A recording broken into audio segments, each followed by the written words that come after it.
Hello, Internet. How's it going? Saturday afternoon right now, the final day of February. And I think I mentioned in my last video, I wanted to try to post a video every 10 days or so, maybe even more frequently than that if there's something to say. And it has been, I guess, at least about 10 days or 11 days. So just wanted to give you guys an update. There's nothing really huge to convey, but I have had another round of chemo since we last spoke. That was on Wednesday, not this past week, but the week before that. So I am actually almost close to my next cycle of treatment, which will be this coming Wednesday on the 4th of March. So I'm in between cycles. I never know what you guys can see on this video as far as the lighting or the resolution or whatever, but I'm red-faced, you know. As soon as I get the infusions and the pump, as you know, that I have to take home, those drugs, one of the very first things they do is just flush me, and I feel like it's almost the same feeling as a sunburn. And as much as I put on lotions and I have hydrocortisone creams, 1%, 2.5%, which I put on my chest, my neck, especially because that's where I get a lot of the breakout of this acneiform rash, and my scalp as well. And it's just starting to pop up again on the scalp. I had finished a whole cycle of that, you know, rash formation, and then they mature, and then they get scabbed over, and then they itch like crazy, and then the scabs come off like a snowstorm.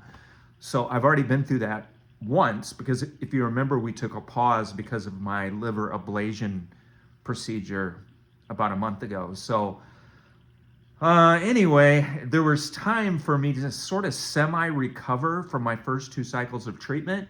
But then, since it's been 10 or 12 days now, or 11 days since the last cycle, the whole process is starting up again. So, but you guys, I can say I'm not suffering. You know, you've heard me say this many times. If the treatment is working, which by all accounts and all experience that we've had, my treatment is working, has been working. We expect it to continue to work. If that is the case, then I try as hard as I can not to complain about the symptoms and the side effects. Are they a pain? Yes. Are they annoying, bothersome, irritating? Yes. But are they debilitating? Well, at least this time, not yet. You may be able to see. Can you guys see that? Boo Boo Kitty. There's another one. I do have a couple of little splits that are showing up on a few of my fingers, and that kind of makes me go, oh crap, you know. I'm not looking forward to that. But as you know, this fluorouracil pump infusion through my port is supposed to mitigate the hand and foot, which was so bad with the capecitabine pills. I've already explained that numerous times, but you know, it's going to be kind of disheartening for me if the finger lesion splits start to get exacerbated and, you know, get worse over the coming weeks, because I was really hoping I wouldn't have to deal with that. And at least if it does get worse, I hope it just doesn't reach the level that it was at last year, from about mid-April through the last part of May. I had about 5 weeks that were really tough last spring. And I am really hoping and praying and expecting that things are not going to go that way this time. So anyway, I don't have specific stuff to update you guys on, because there has been, as far as my cancer trek, there's been no real new developments other than the fact that I'm just kind of walking it out. I'm trekking it out. You know, that's why I decided to call this video My Cancer Trek. You know, so many people talk about their cancer journey, and that's fine.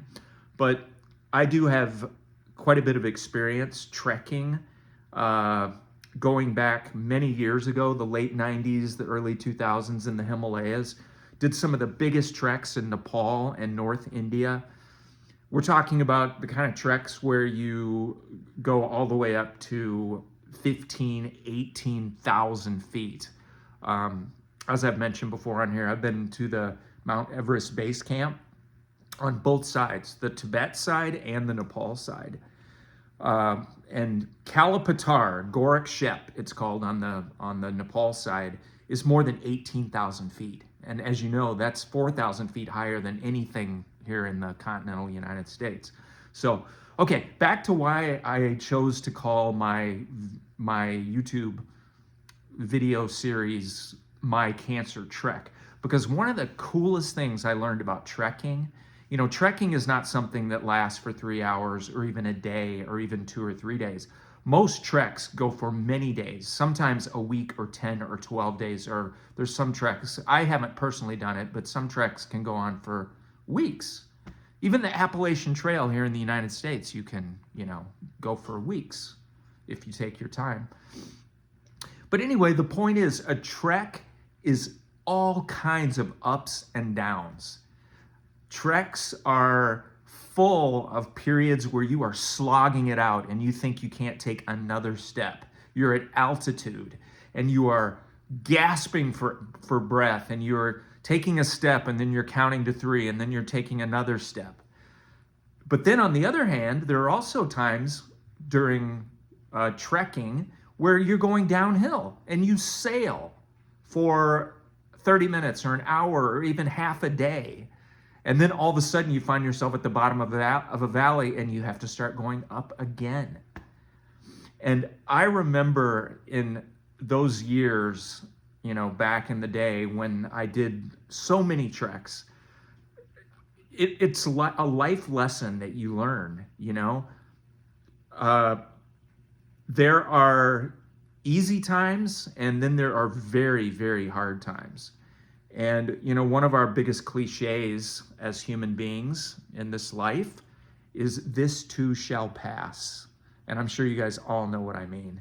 Whether it's a good day or a bad day, guess what? This too shall pass. We have always got joys and pleasant things around the corner, but we also have challenges and trials and things that are frustrating as heck. And I think, you know, one of the things I learned during my trekking years was that you got to kind of go with it. You know, if you're going to reach your destination, and we all have a destination eventually, there are going to be days where it's sailing and gliding downhill, and then we're going to have days where it is one foot in front of the other and a lot of deep breaths and a lot of thinking to ourselves, when will this end? And I have to say, in my 3 years and 3 months, exactly 3 years and 3 months now of my cancer trek, I have experienced a lot of those. I've had some exhilarating moments where I'm amazed at how well I'm doing, at my success, at how good I feel, of the battle being won. But then I have also had days and weeks in there where I've been very frustrated, despondent, sad. You know what I mean. It's just it is a picture of life itself. I think just really concentrated and boiled down when you're dealing with an illness like cancer. You take the wins, you take the W's when they come, and you learn to be very grateful for that and to cherish those moments and those days. But then also you learn that there are going to be moments and hours and days that are very, very hard as well. And again, let me reiterate, this is my cancer trek, but I'm kind of talking about life. Whether it's a trek in the Himalayas, or it is canoeing the boundary waters, or it's an illness, or it's a horrible financial or relationship or career problem, whether it's owning a home and having one issue after another, every time you get something fixed, something else breaks down. Hello? This is life, isn't it? And we keep going. And we look for the W's, and we take the wins. And we I guess, learn to surrender and plow through when we are having the tough days. So, yeah, I guess, I like to get a little philosophical now and then. I didn't expect that that's what I would end up talking about, but there you go. 10 minutes and 20 seconds. I think that's good. As I mentioned, I will be having my treatment again this coming Wednesday, March the 4th, and I will get back on here a few days after that and let you guys know how it's going. But I think, in the coming weeks and even the next couple of months, there's going to be a lot of this. There's going to be the great days where I feel good and I'm feeling like I'm winning, and then there's going to be the days where I'm taking the hits from the drugs and I'm tired and I'm itching and scratching and applying lotion and putting finger cots and liquid bandage on my fingertips. That's just what it's going to be like. So we'll see how that goes. But again, for you guys, I should have said this at the beginning. I'm not a very good YouTuber because I'm supposed to say, please like and subscribe, because the more subscriptions and the more likes, then the more the YouTube algorithm pushes this message out to wider audiences. And I should have said that. I should get in the habit of saying that in the beginning, but I always forget until the end. Love to all of you. You know who you are. There's a core of you that I know are always out there, and I appreciate you so much because I feel your presence on this trek with me. And as I've mentioned, there's also many new people. I don't have a channel that gets tens of thousands or hundreds of thousands of views, but I've started to get way into the hundreds, and even a couple of my videos have been over 1,000, and even one video is multiple thousands. So not that it's about all those numbers, but it is great to see that there is a wider audience tuning in, because I want to share my experience in the hopes that it might speak to somebody and encourage someone out there who's in a similar situation. So there you go. Final day of February. And whatever happens, I think I'll see you next month. Bye-bye.